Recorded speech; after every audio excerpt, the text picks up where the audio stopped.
अगर आप फ्लेक्सिब रेंज में कोई भी गेमिंग स्मार्टफोन ले रहे हैं तो उसमें ऑप्शन मिल जाता है, क्योंकि फ्लेक्सिब रेंज में एक्सक्लूसिव गेमिंग स्मार्टफोन लॉन्च किया जाता है। उसमें गेमिंग फैसिलिटी भर भर के दिया जाता है। लेकिन अगर बजट सेगमेंट की बात करें 10,000, 15,000, 20,000, तो इसमें बहुत ही दिक्कत हो जाती है। पता नहीं चल पाता है कि ये गेमिंग फोन है कि कैमरा फोन है कि जनरल फोन है। ये कंफ्यूजन दूर हो जाएगी। तो चलिए बात कर लेते हैं कौन कौन ऐसा फीचर्स है जो कि गेमिंग स्मार्टफोन में रहना ही चाहिए। सबसे पहला पॉइंट आ जाता है गेमिंग स्मार्टफोन के लिए डिस्प्ले में भी सबसे पहला पॉइंट होगा डिस्प्ले का साइज डिसाइड करना। सबसे बड़ा साइज होना चाहिए। अभी के समय में 6.78 इंच का डिस्प्ले आता है, तो ये बड़ा साइज होता है। और डिस्प्ले में एक और पॉइंट आ जाएगा display refresh rate. Display refresh rate बहुत ही ज़्यादा रहता तो अच्छा रहता। अभी तक 165 हर्ट्ज रिफ्रेश रेट वाला डिस्प्ले देखने को मिला है स्मार्टफोन में, उससे ज़्यादा तो नहीं मिलता है। खैर अगर 144 हर्ट्ज मिले तो बहुत ही अच्छा कह सकते हैं, लेकिन 120 हर्ट्ज से कम नहीं ही रहना चाहिए। गेमिंग स्मार्टफोन में डिस्प्ले के रेजोल्यूशन भी मायने रखता है, तो डिस्प्ले रेजोल्यूशन सही रहना चाहिए। कम से कम फुल HD प्लस तो रहना चाहिए, उससे ज़्यादा रहे तो कुछ दिक्कत नहीं होगी। बैटरी की बात करें तो बैटरी कम से कम 5000 mAh की तो हो, उससे ज़्यादा रहे तो और बेहतर कह सकते हैं। साथ साथ फास्ट चार्जिंग भी रहे ताकि जल्दी से चार्ज हो जाए। अगर 5000 mAh की बैटरी वाला स्मार्टफोन ले रहे हैं तो उसमें 18 वाट का फास्ट चार्जर नहीं चलेगा। कम से कम 33 वाट का फास्ट चार्जर या उससे ज़्यादा वाट का फास्ट चार्जर चलेगा। अगर 6000 mAh की ले रहे हैं तो कम से कम 50 वाट से ऊपर वाला चार्जर लेना चाहिए। अगली पॉइंट की बात करें तो गेमिंग स्मार्टफोन में कूलिंग सिस्टम रहना ही चाहिए। अब अगर गेमिंग करते रहेंगे तो स्मार्टफोन हीट होने की संभावना रहती है, जिससे बैटरी जल्दी खत्म हो जाता है, डिस्प्ले भी क्रैक हो सकता है। स्मार्टफोन का डिजाइन कड़वी डिस्प्ले के साथ नहीं रहना चाहिए, ये ध्यान रखिएगा, वो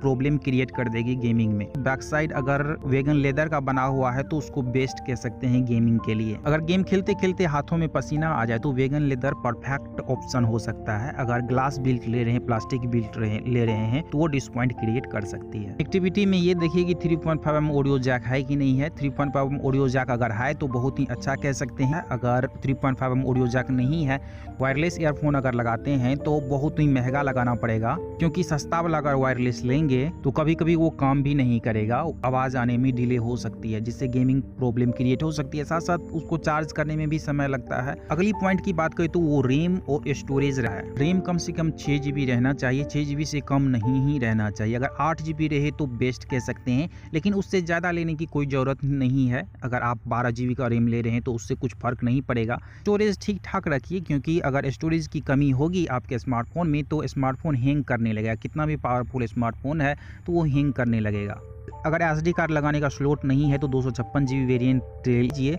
अगर आप नहीं ले सकते हैं 256 GB वेरिएंट तो आप अपने स्मार्टफोन को मैनेज करके रखिए। स्मार्टफोन में कोई एक्स्ट्रा वीडियो फोटो मत रखिए। स्मार्टफोन का जो स्टोरेज है उसको खाली करके रखिए, तो वो बहुत ही अच्छा फास्ट चलेगा। ऑपरेटिंग सिस्टम जहां तक हो क्लीन ऑपरेटिंग सिस्टम लेना चाहिए। स्मार्टफोन आपका क्लीन ऑपरेटिंग सिस्टम के साथ भी आता है। कोई भी एप्लीकेशन अगर रखते हैं मोबाइल में तो उसको किस तरह से ऑप्टिमाइज करें अपने गेमिंग स्मार्टफोन में। अगर उसको ऑप्टिमाइज करेंगे तो और बेस्ट परफॉर्मेंस देगा। इसके लिए मैं अलग वीडियो बनाऊंगा, आप मेरे चैनल को जरूर सब्सक्राइब कर लीजिए। लास्ट पॉइंट की बात करें तो वो आ जाता है प्रोसेसर में। RAM type, storage type, operating system, बहुत सारा चीज आ जाता है। रैम टाइप देखिए कि कम से कम LPDDR5 हो। स्टोरेज टाइप की बात करें तो UFS 3.1 20,000 के अंदर रहना ही चाहिए। अगर 20,000 से ऊपर ले रहे हैं तो UFS 3.2 या उससे ज़्यादा रहे तो बेस्ट कह सकते हैं। प्रोसेसर कौन सा बेस्ट होता है आपके चिपसेट में? CPU एक अलग पार्ट होता है। देखिए CPU में कितना कोर्स दिया गया है और हर एक कोर की स्पीड कितनी है। कोर की स्पीड गीगाहर्ट्ज में रहती है, तो वो खुद से देखिए कि उस चिपसेट में कोर की स्पीड कितनी है। 8 कोर है तो 8 कोर की स्पीड 2 गीगाहर्ट्ज से ऊपर ही रहनी चाहिए, उसको बेस्ट प्रोसेसर कह सकते हैं। तो अगर इन सभी पॉइंट को ध्यान में रखकर कोई भी गेमिंग स्मार्टफोन खरीद रहे हैं तो मेरे ख्याल से वो परफेक्ट गेमिंग स्मार्टफोन होगा बजट रेंज में भी। कैसी लगी जानकारी जरूर लिखिए कॉमेंट में। Thanks for watching video. Thank you very much.